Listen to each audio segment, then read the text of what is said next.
to the Weird Warriors podcast. I am Max. I am Rich. And on this podcast, we'll be focusing on the Weird War Tales comic book series published by DC Comics from 1971 to 1983. On this episode, we'll be taking a look at Weird War Tales number 35 in particular. But before we get to the issue at hand, Rich has a boatload of retroactive history for you. The most robust retroactive history in show history. So let's get to it. 1. A tip of the cap to Dan Rapoli and Tim DeForest. After my look for Judge Reinhold comment for the Pat Benatar video Shadows of the Night, Dan came back at me with, and Bill Paxton. What? Had to go watch the video again, and sure enough, there he is, standing next to the Nazi commander with the swagger stick. And Tim came back at me after my jibe about the British pilot, Brown, not Bishop, in Dream of Death, maybe wearing a Cleveland Browns uniform instead of a Bishop's robes, despite the team not existing until 1945, with the comment of wearing the uniform of the St. Louis Browns baseball team instead, which did exist in 1918. The franchise became the Baltimore Orioles in 1953. Listener participation, Max. Well thought out comments. 2, as reported in an earlier episode of the show, I'd gone down to Sue Glansman's in the summer of 2022 to do a bunch of chores for her, which included replacing a tattered U.S. flag that Sam had put up before he died 5 years ago. I kept that flag. I took 3 stripes, 34 stars, one for each year of the marriage, and a photo of the 2 of them and made a framed mosaic as a gift for Sue, then presented it to her at Sam's grave in mid-October 2022. She loved it and knows right where she wants to hang it. I cut out the other stars and kept them as keepsakes. Maybe I'll create a contest for our listeners to earn one. Stay tuned. I brought my parents along with me, so they all met, and Sue crowed praises about me to my mom, which I'm sure she loved. 3, Max's Marshall Brodian ad call out made me do some research. For the album, I found a truly horrifying picture of him as Wizzo the Wizard from the TV show Bozo's Circus. He died in 2019 at the age of 84 due to Alzheimer's complications. 4, I already had Bob Wiesek's signatures on other books, but upon finding out he had done inking work in Weird War Tales 51 and 53, I had to go to the Albany Comic-Con in late October and get him again. I made his day, as I quite often do on creators with my DC War Book drops, because he's pretty sure no one had ever asked him to sign Weird War Tales before. He remembered one of the storylines, too, about killing vampires with UV flashlights. I am sad to report that he is practically blind now and needed help to sign the books. 5, last time there was a question about why Frank Redondo would sometimes sign Q on his work. He sometimes went by the alias Kiko Redondo, Q-U-I-C-O, and obviously shortened that to Q from time to time. And as long as we're going over aliases for Francisco Redondo, he and his brother Nestor would sometimes both use the pen name Fred Redondo. 6, last one, really. A left field reference here, going way back. I made a reference on the Facebook page early in the show's history about visiting the Superman house in Cleveland, Ohio, but I've never actually referenced it in the podcast. Can't have that. 10622 Kimberly Avenue is the spot in 1932 that 18-year-old Jerry Siegel invented the Man of Steel, arguably the most successful literary creation of the 20th century. With its colorful porch flowers and new siding, the former Siegel residence is the best-looking home in a hard-scrabble neighborhood. It's still lived in as a house, and its current owners have said they will give a local Superman society first crack at buying it when they leave. In return, the society helps to keep the place up now. I had kids run out to my car when I slowed down when I visited a few years ago, asking me if I wanted to buy a Superman shirt. Yeah, sorry, kid. But hey, next time any of our dear listeners are in Cleveland after you visit the Superman house, the A Christmas Story house has been restored to movie appearance and is a site you can go inside. I have. There's a museum gift shop right across the street. It too is in a residential neighborhood, and parking can be very hard to find, especially as the holidays approach. Intel report. Sergeant Werewolf.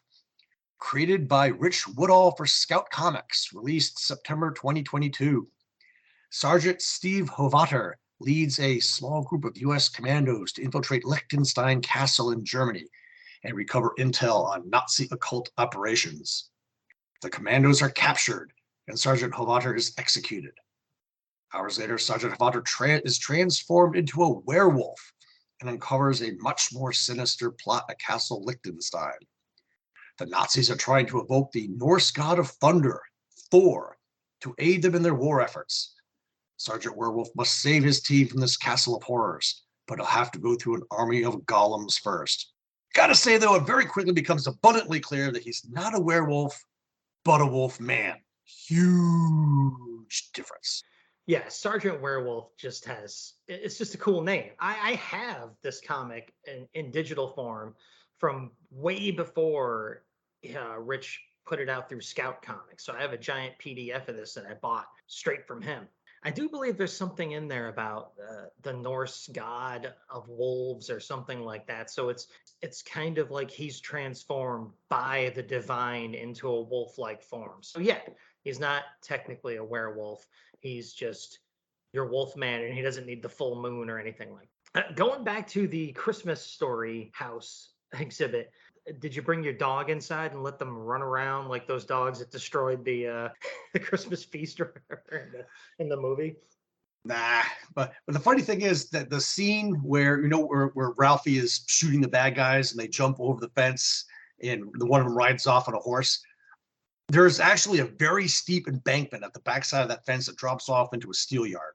There's no horse that's going to be walking around on the opposite side of that fence. Okay, ain't happening. But the funny thing is that they have the movie star in residence. One of the guys that delivered the leg lamp to the house lives like 10 doors down or something like that. So there's always a guy from the movie that's always there. And all the guys that work there are walking around with that goofy little elf hat that the elf helpers with Santa Claus wear and everything. It's worth going to once just for the pure kitsch level of it all. Yeah, man, it helps to recruit locally when you're doing a movie, you know? That's my notes on retroactive history and the Intel report, such as they are. Right now, we're going to give you all a break. Catch your breath, rest your brain from all that info dump, and you can think about another excellent podcast while we run a promo right here. Then when you've recovered, we'll come back.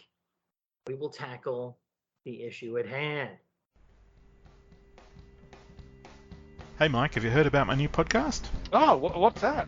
Oh, it's where you talk to people on your computer and then put it out on the internet. Yes, I know what a podcast is, Paul, but what's the show you're doing? Yeah, I'm going to talk to people on my computer and then put it out on the internet. And what's this called?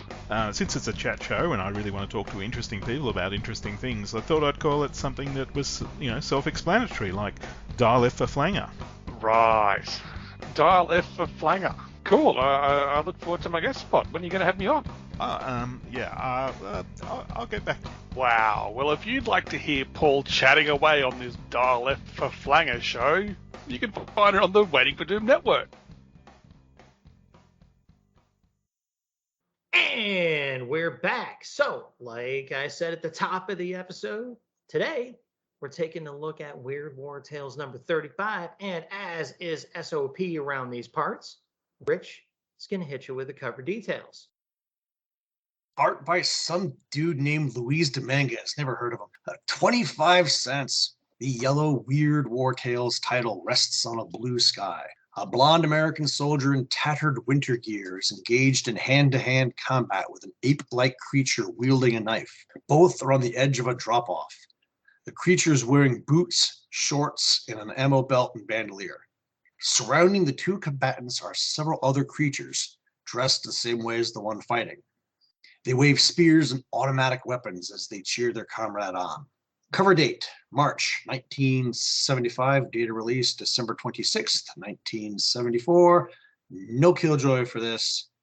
Take it away for your CNC, sir. Comments and commendations such as they will be from me. Good drawing, bad cover, in my opinion. It just looks unfinished. LD has given us so many silent covers that have totally worked for me. that it really struck me just how badly this one falls flat.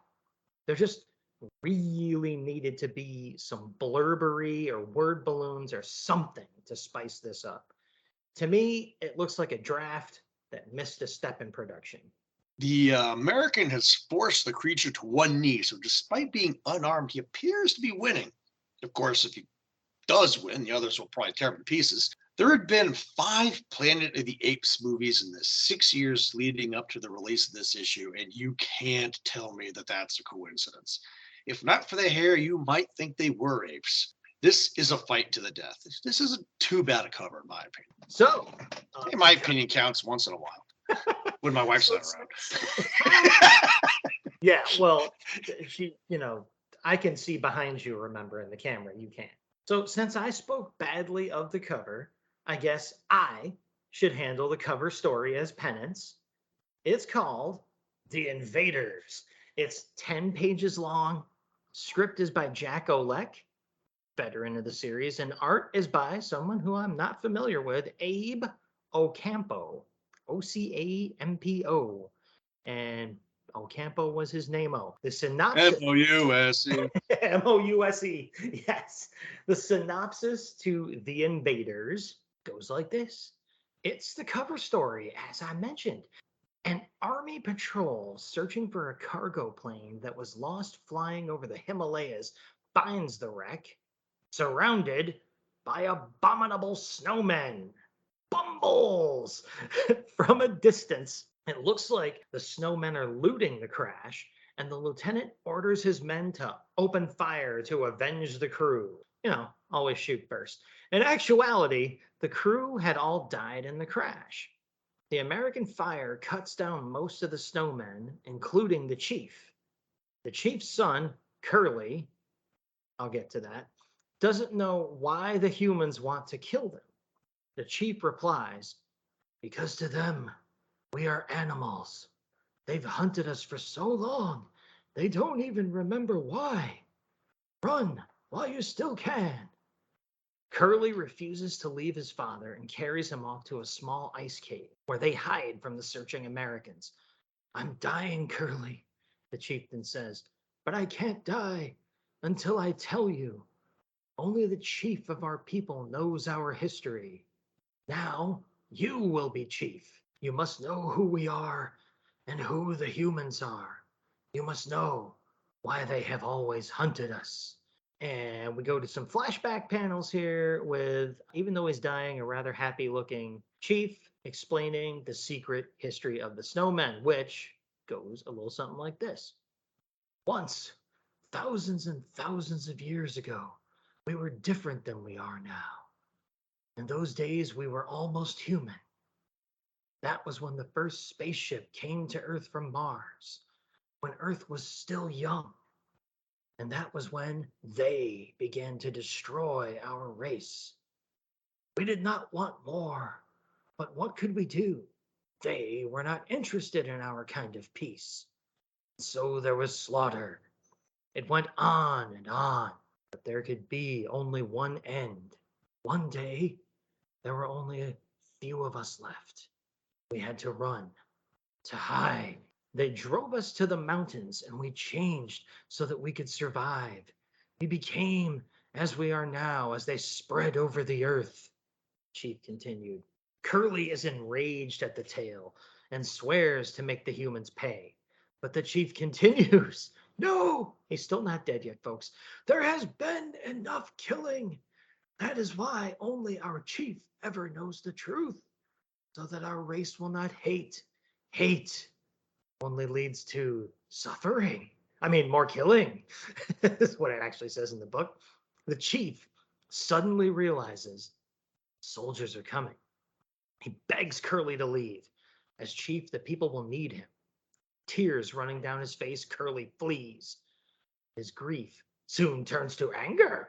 He goes to the nearby airfield, kills a sentry, and takes his weapon and bandolier before returning to his people. Curly tells his people everything. Yeah, good thing keeping your word there, Curly. And demands that they make war on the humans. The elders are shocked and try to make Curly see reason. but his hate is a burning flame. Peace. We have always wanted peace.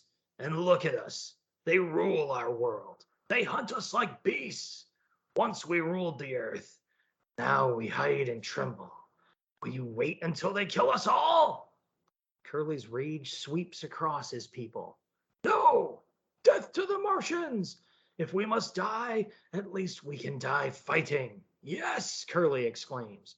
We have nothing to lose but our lives. Let it be war. Next day, the U.S. patrol is ambushed and wiped out by a group of the snowmen. The lieutenant is ordered to hire a Sherpa guide and find, kill, or capture the snowmen. But it wasn't that simple. Using the Americans' captured weapons, the snowmen ambushed this patrol as well, inflicting heavy casualties before they withdrew. 2 more patrols suffer likewise. Next, they attack the local Sherpas. The Sherpans are Martians, just like the others, Curly exclaims. Every day they search for our hiding place. Have you forgotten so soon what they did to us? What they took from us? A nearby U.S. patrol sees the Sherpa village burn and knows what happened. It's an opportunity. A scout plane is ordered aloft to search for the snowmen, and it finds them filing into a cave. Pilot radios the coordinates, and soon a huge column of soldiers is headed for the snowmen's lair. Curly and the others are celebrating, wiping out the Sherpa village, and plan to soon attack the airfield itself. But a sentry warns them that the soldiers are coming. We do not run. Our running days are over. They climb to their deaths. Charging out of their cave to attack the soldiers, they are instead subjected to an airstrike. Bombs bring 1,000,000 tons of ice raining down upon those inside. Only a handful survive, and all but Curly are killed as he leads a charge against the Americans. He fights savagely. The weight of numbers wears him down, and he is captured. Thieves, murderers, and you call us monsters? No, Curly, a voice says. There is only one monster here, and that monster is you. Curly is shocked to see his father standing with the soldiers. They had found him after Curly had left and taken care of him, but now he wishes that he had died. Do you know what you have done? Our race, our people, they've gone. Only you and I are left. I know, but I only did what I had to do. At least we had our revenge. These Martians have our world, but we've made them pay at least a little for taking it from us. You made them pay?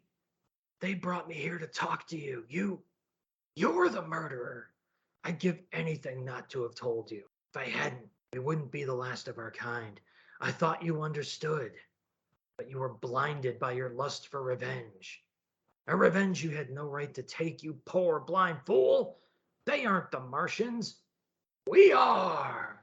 Twist ending. There you go. There's no killjoy. I'll take a rest and let Rich do his C&C here. Yep. Remember what I said about the cover? I stand by it. Even the way Ocampo draws the abominable snowman draws heavily, to me, on the movies. But because I'm going first here, I get to make the I will hug him and pet him and squeeze him and call him George reference from the Warner Brothers 1961 Bugs Bunny cartoon, Abominable Snow Rabbit. You go back and reread the 3 panels where the chief tells the backstory, and so much doesn't make sense. If they were the Martians, why didn't they just leave? More importantly, why didn't the chief just come out and say they were the visitors? Because he had to be all enigmatic. The slaughter is technically his fault. You get the twist ending, though, with the timeless tale of how hate destroys everything it touches. Favorite panels? Let's go with the splash page of Curly swinging his Thompson like a club, and page 9, panel 3 of Curly charging, firing directly toward the viewer, a la Sergeant Rock, with the belts of machine gun ammo slung over his shoulders. Yeah, didn't like this one too much. You think you didn't like it? Here we go, folks. This was an absolute slog for me. The writing and the art just seemed to team up to keep me from finishing this story. To be fair, the first page got my hopes up a little bit. The splash panel seemed to take a decent step toward fixing what I thought was wrong with the cover, even if it overstepped by pretty much telling half the story in one panel, and, in my opinion, better than it gets told in all the pages to come. And the rather strangely relaxed host setting up a discussion of war refugee issues up top, it almost seemed like my disappointment with the cover was about to be assuaged. However, then I turned the page. First of all, the snowmen. 100% articulate, but also 100% naked and 100% without their own tools? Odd. And on page 2, panel 3, we discover one of them is named, as you learned in the synopsis, Curly. So, where's Mo? They don't even give me that to go off of. They name the snowman Curly, and there's no Mo, there's no Larry, there's no Joy. There's no sunshine to be had in this story. Okay? And speaking of the story, such that it is, one of the worst examples of writing for the twist that I have ever seen, even in the pages of Weird War Tales. Page 3, panel 3, all the Elder had to say is our first spaceship to clear up the whole deal. That's it. One word, whole thing's done. Then, on page 5, when Curly, yuck, is rousing up the rebel, the Elder never speaks about the whole Martians thing. He could have just said it. It is just dumb. You can just feel the story trying to trick you, but it's doing such a bad job that you just end up wondering why you're still reading it. And the art doesn't help. The drawings are okay. I gotta say, the drawings are okay, but it's the layouts too. It's just so crowded. So many close-ups, so much boring dialogue, and everything looks so monochrome that it all becomes the comic book equivalent of multi-sensory snow blindness. See page 4, panels 2 through 6 for the best example of this. For a spotlight panel, because you know I'm a positive guy, I'll pick page 6, panel 1, the combat scene with all the savagery of an ad for a barrel full of monkeys toy. Ugh, not good. So we get a little break here from diving right into the next story. And we're going to go over and check the mailbag at the APO Weird War Tales office. And I know I'm first in the script, Rich, but I just talked, so you read your letter first. Yes, APO Weird War Tales. This generally covers issue 30, Elements of Death, Dream of Death, and the Homecoming story. My letter is from Larry Hollis from Oklahoma City, Oklahoma.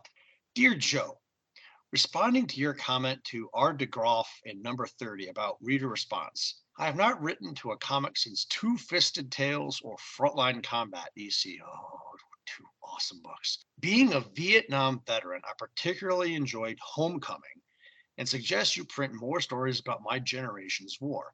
It makes your magazine seem more timely and relevant. War comics have run dry using the sadistic Nazi or evil Jap themes. Even Korea is but a faint memory to anyone under 40. As for the name Joe Orlando, I've never forgotten your work with the other EC greats. Just a quick letter. I liked it, because that story was the first Vietnam story that had popped up in these pages. And I think you actually talked about it in that episode with the heroes welcome and everything. So yeah, the guys that were coming home, from in country and stuff like that. Yeah, those guys were the ones that are getting yelled at and screamed at and spat on and stuff. But the POWs that were coming home, they were the ones that had the family waiting for them and stuff like that. The returning prisoners were given the heroes welcome, to be fair. I could see us having another, at some point, obviously, there's going to be other Vietnam stories in this story. Because like I said, you have to remember, this book comes out in 1974. Saigon hasn't fallen yet. So there's a lot still going on in that corner of Southeast Asia. So there's going to be more Vietnam stories, and I look forward to them. Right on. Well, my letter that I've chosen to spotlight here starts out, Dear Joe, Homecoming was itself worth the price of Weird War number 30. So another vote for that story right there. Jack Olek is one of my favorite writers. Incidentally, I recently picked up the 2 paperback House of Mystery adaptations written by Jack and enjoyed them immensely. I hope more paperbacks based on DC titles are planned, like Weird War maybe. Comes from Steve Blakely of Decatur, Indiana. Now, okay, the editorial response is right now, there's no WWT paperback planned, but if anyone up in the executive suite gets the idea, we'll let you know. Now, my question about this is first, I'm thinking, are these early trade paperbacks that we're talking about? Because today we live in the industry of everything's available in reprint, hardcover, whatever format you want. The entire history of comics is out there for sale, reprinted. That didn't used to be the case. Now I'm looking at the letter, but I'm thinking it might be something different too. So I got to look into this. House of Mystery adaptations written by Jack Olek. Are they talking about a prose adaptation of the comics? Because Jack didn't write all the House of Mystery stories. So if he was adapting House of Mystery stories into prose novel form, I'd like to find out about that. So obviously, I didn't do any research yet because I don't. Rich is raising his finger here, so he is going to chime in. Well, as I've said multiple times in the past, I read a couple issues ahead. And the next issue of Weird War Tales is the 64-page giant. It's loaded with stories and everything else. There's a 2-page letters page in it, and there are extensive text blocks in it about how Weird War Tales came to be, the inspirations for the series and everything else like that. So when we get to that episode, we're going to dive full on into the conversations in that episode of Weird War Tales. So hopefully some of the questions that we have will get answered once we get to that episode. All right, looking forward to it. So we took a little break, swung around and checked the mail, and now Rich is going to bring you into the second story in the issue. Take it away. Night of the Blood Feast. 3 pages. Script by George Cashdan. Art by someone's favorite. Frank Robbins, I think is his name. Synopsis. In the aftermath of a bloody battle, the lucky survivors are brought to a German field hospital. Major Klaus Heinrich, MD, commands the hospital with a cold, cruel efficiency. He orders that no blood or bandages be wasted on hopeless cases. As his staff continues to toil over casualties, Heinrich goes to his office, where he's surprised by an elderly man asking for help. I am just a humble inhabitant of the land you have conquered, Monsieur Docteur, but I am in need of a transfusion. I suffer from a rare disease. If I do not receive blood soon, I will surely die. Heinrich is shocked. While soldiers of the Fuhrer lie dying, you dare ask for blood? What is that object you hide around your neck? Heinrich pulls out a Star of David pendant from under the old man's clothes. I thought so. Get out of here, Jew. Our pure Aryan blood would probably kill you anyhow. A change comes over the old man, his fingernails and canines elongating and an eerie edge to his voice. I simply cannot leave, Monsieur Docteur. I suffer from a rare disease which only the blood of a human can cure. Anyone's blood will do, even yours. Heinrich screams as the old man lunges for him. His staff comes running, only to discover a colorless corpse, fang marks in his throat, and every drop of his blood drained. As the old man runs off under a full moon, he wonders if Heinrich would have believed him if he had told him right out that he was a vampire. And I'll do the killjoy, although I'll take full credit and admit that I missed it. A vampire wearing a Star of David. Can he walk around in broad daylight too? A special kind of subspecies of vampire. Weird War Tales. It's consistent, though. I'll give him that. They keep messing that up. And I'm like, yeah, sorry, but Robbins went way over the top drawing the vampire's fangs. Looks like a damn walrus. Page 3, panel 1. Look at those things. When you only have 3 pages to tell a story, you have to get to the point, and cash endings. My favorite shot is page 1, panel 1. In the upper left corner of the skeletal narrator in surgical garb pouring himself a champagne glass of blood. Like I said, totally missed the killjoy, but that's why Max is on the staff. Occasionally I come in handy. You never know. So, for my CNC, okay, Frank Robbins. Good sign for me. Let's turn this issue around, folks. Awesome splash panel. You're damn right. Robbins is in the house. What do you mean? I have to read the actual story, but I was happy. Oh man. Hey, guess what? This story sucks. And that's not just a joke about blood. Yeah, 3 pages. No excuses. The page count is not a mystery to the people who take the job. And the surprise vampire is wearing a Star of David, as we mentioned. Plus, the irony that they're trying to set up here just doesn't even work. In fact, you could almost feel sorry for the guy trying to conserve supplies as the war turns against his side. I know he's a Nazi, but still, just stupid. The art, however, is great. I personally love the great big vampire tusks. It makes him even more monstrous and surprising, but I'll grant everybody listening, I love the liberties and exaggerations that abound in Frank Robbins' stuff. A lot of people can't stand it. And I get that this would be a tooth too far for most people, but I loved it. So instead of the tusks, I'll choose page 2, panel 1, where Robbins gives us a wide shot of the hospital floor for my spotlight panel. Just a sign of how he can rein it in and be immersive and realistic when he wants to. And he didn't have to do all that work for that establishing shot, but he did. And I'm going to draw some attention to that because it's not always just big dramatic exaggerations in Frank Robbins' line. So that story's done. And it's my turn. So I'm going to take us to historically one of my favorite features in the Weird War Tales series. It's the day after Doomsday. It's big, folks. It's only here for 2 pages. It's scripted by Steve Skeets, who I have a lot of respect for, and art by Alfredo Alcala, who we all have a lot of respect for. However, the synopsis goes a little something like this. A dying man crawls through the rubble, discovering a pickaxe.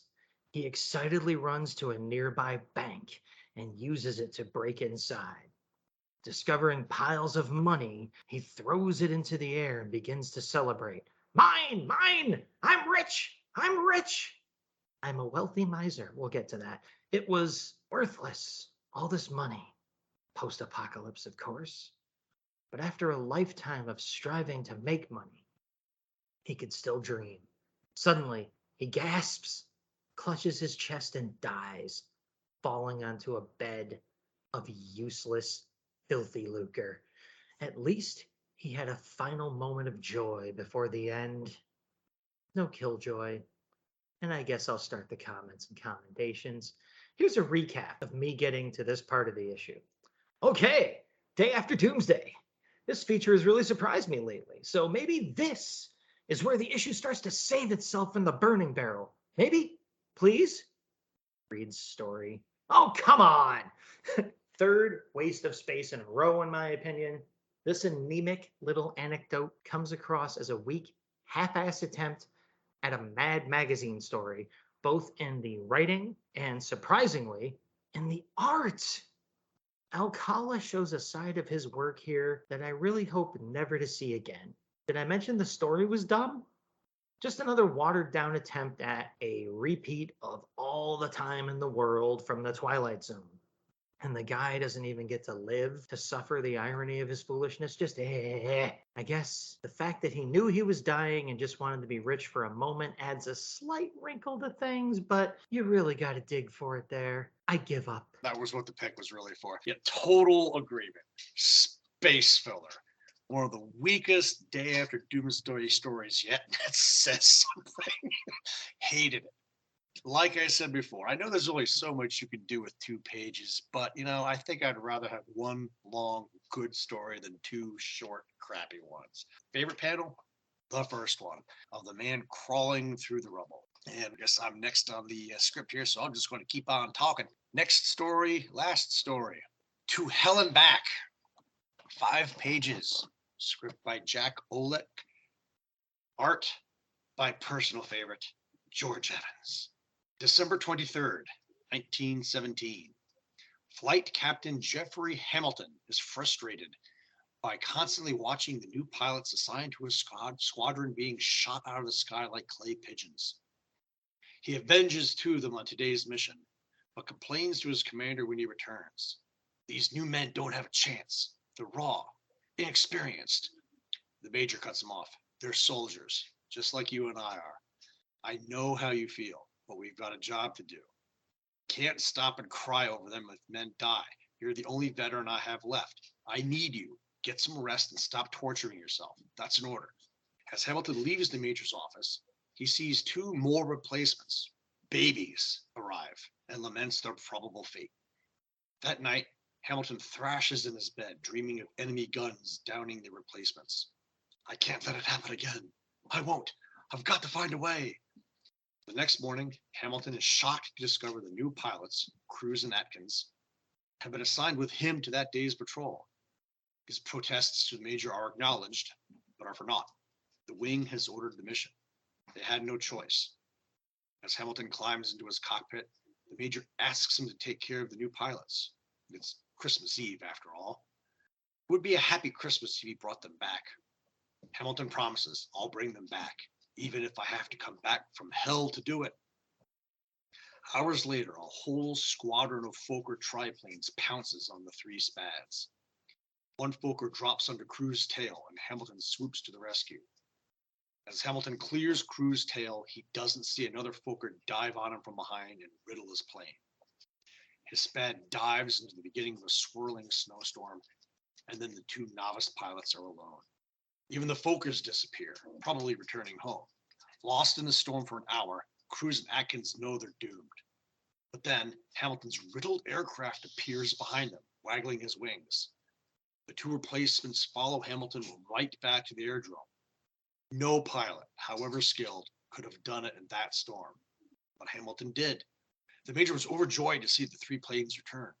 Hamilton did it! He brought them back! As the major and the two pilots run to Hamilton's plane to congratulate him, they're stunned at what they find. Hamilton is dead. He had taken a bullet right through the head. How could a dead man bring them home? There's no answer to that question. We only know what happened on Christmas Eve.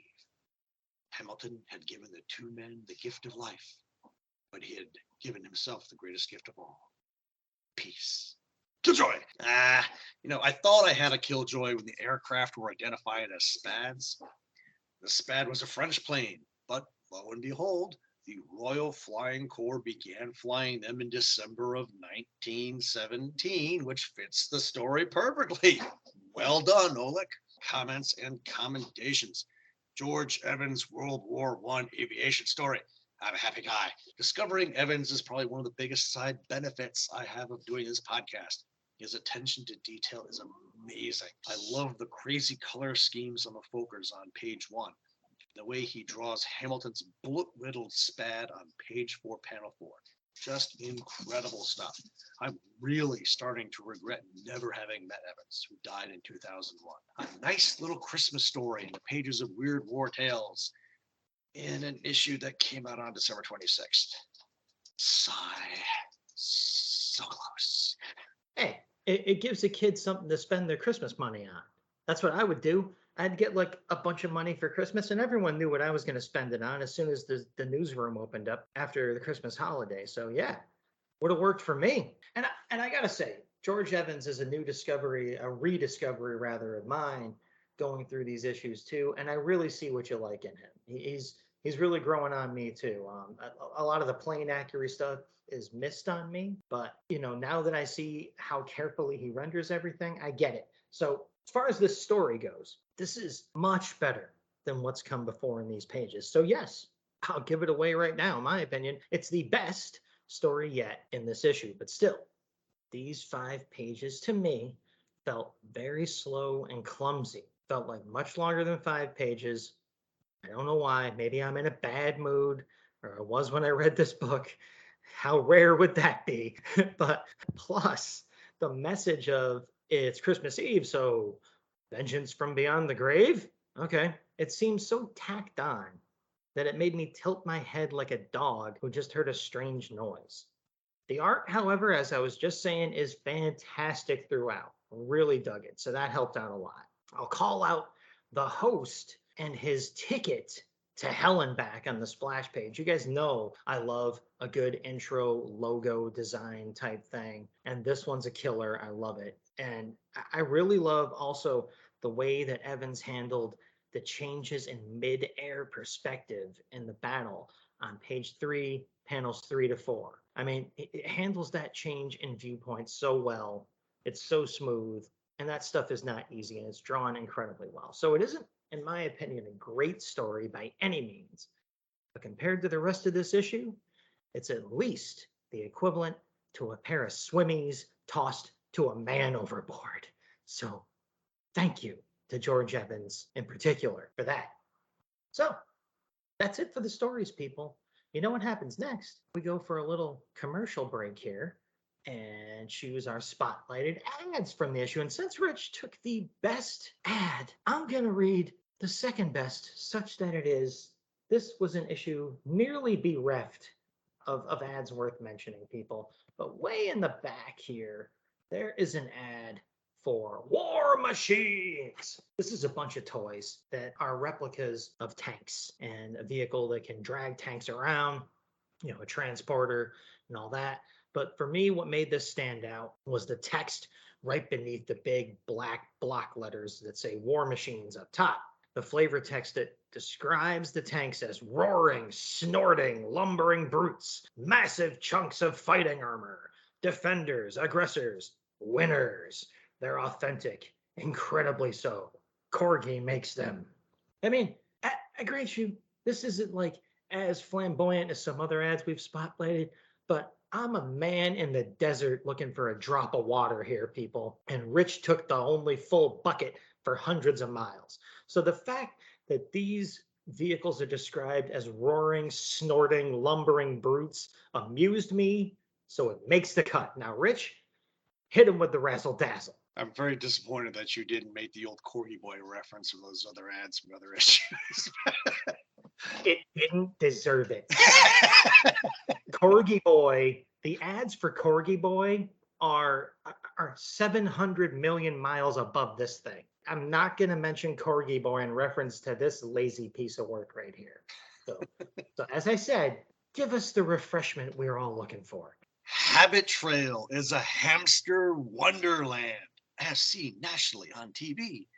Habit Trail sets for hamsters are lots of fun, and you can learn a lot from them too. But the best thing of all is building them and adding to them and watching them grow and grow and grow. Any way you want to do it, you can keep on adding to it. And yeah, I'm sure, you know, those of us of a certain age will kind of remember these things, these great big yellow plastic tubes that, you know, the hamster would run around from like habitat to habitat, and it'd be like this, the wheel and the water bottle and everything else like that. Add on Sky Pet House, Habit Trail Tubes, Deluxe Set, Fun House with Mini Gym, Habit Trail Starter Set, add-on Sleeping Den with Curiosity Cube, Habit Trail and Habit Trail add-ons from Living World.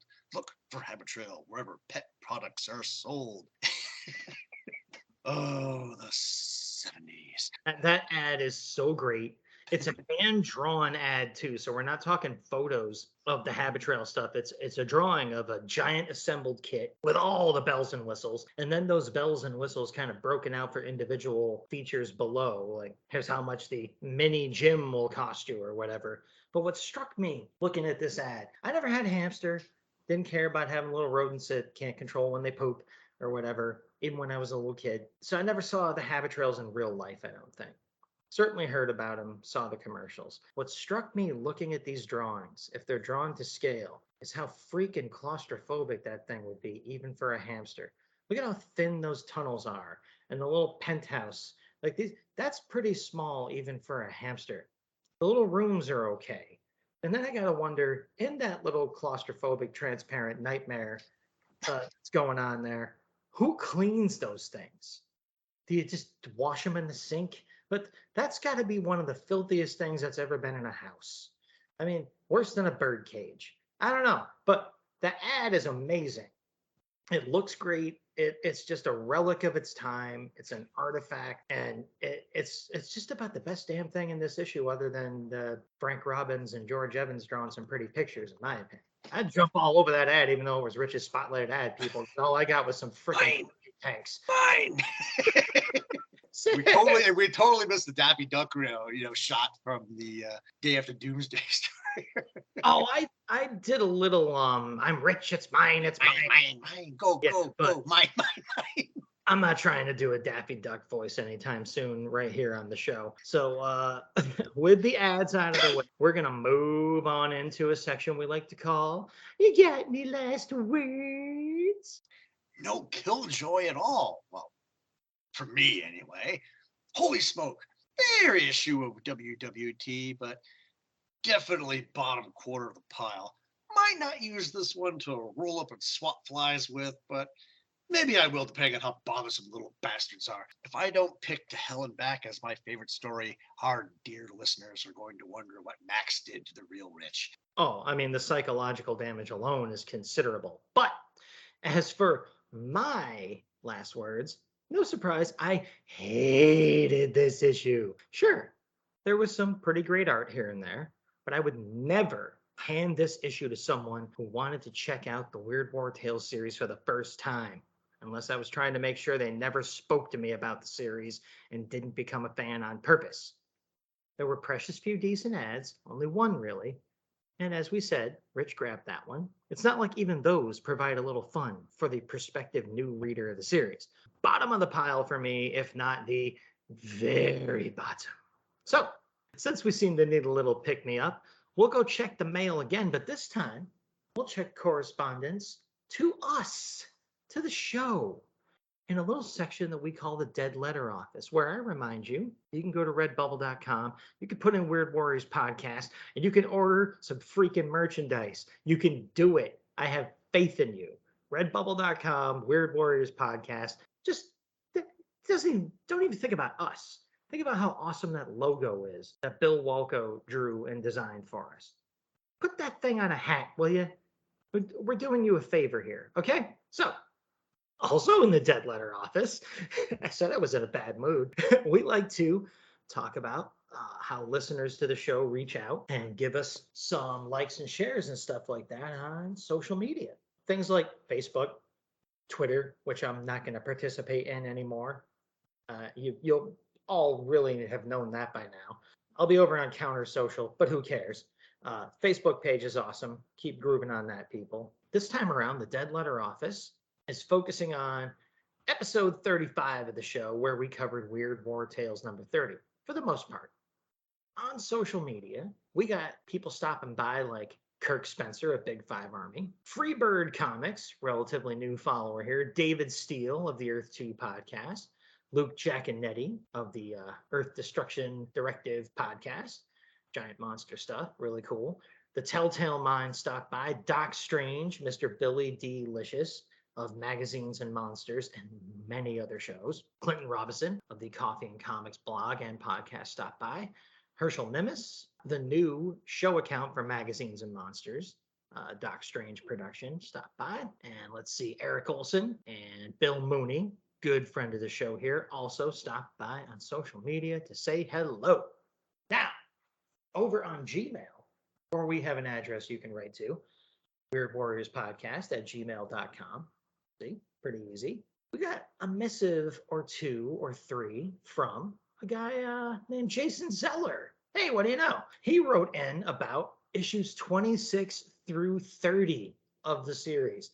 Hey, you trying to earn another binge listener award? Or am I just really slow about checking the Gmail? The mystery may never be solved. Jason mentioned that Rich made him laugh out loud about the colorist having one job in the Dreams of Death story featuring the Red Baron. And he gave us a really cool heads up about a recent tribute to the legendary Russ Heath in the Diamond Previews catalog. Sent us a picture of that Rich will put in the album for you guys to check out. Very cool. Anytime anyone gives some props to Russ Heath, of course. So that was cool. Tim DeForest from comicsradio.blogspot.com, which you should all be checking out if you like old comics and especially old time radio. He wrote in about our episode covering issue number 34, noting how the story of Anubis could be read with or without a supernatural interpretation, which we agree is a very cool line for writers to walk when they can pull it off. And that's still one of my favorite stories that we've ever covered, really. That one really stuck with me. In other news, as I've mentioned online, Mark Slade from Twisted Pulp magazine also reached out to interview Rich and I for an upcoming issue of their series. So we'll have the link there. You can go check out screamingeyepress.com. Twisted Pulp magazine lives there. If you're a Weird War Tales fan, odds are this mag will be right up your spookily darkened alley. And somehow someone decided to let us in an issue for a little bit anyway. I think we behaved ourselves all right. So that's the Dead Letter Office this time around, which was really fun, and it was a nice pick-me-up to go through the Gmails and all that to wash the taste of most of this issue out of my mouth. So that leaves me in a pretty good mood. A little pick-me-up. So for more positive energy, I'll hand things over to Rich. He'll hit you with the teaser for our next episode. All is fair in love and war, to coin a phrase. Or should I quote Pat Benatar and say, love is a battlefield. The moment we've teased a few times has finally come. What the hell am I talking about? Tune in next time and bring someone you love. Love in the podcast sphere. So you'll find out real soon what that's all about, people, and all. I can't wait to dive into this one. So until next time, sit by the phone and wait for that call from your special someone, and maybe it'll be us. Who are we? We're the Weird Warriors. We're the Battling Bros. I'm Max. He's Rich. And we promise to make war No more.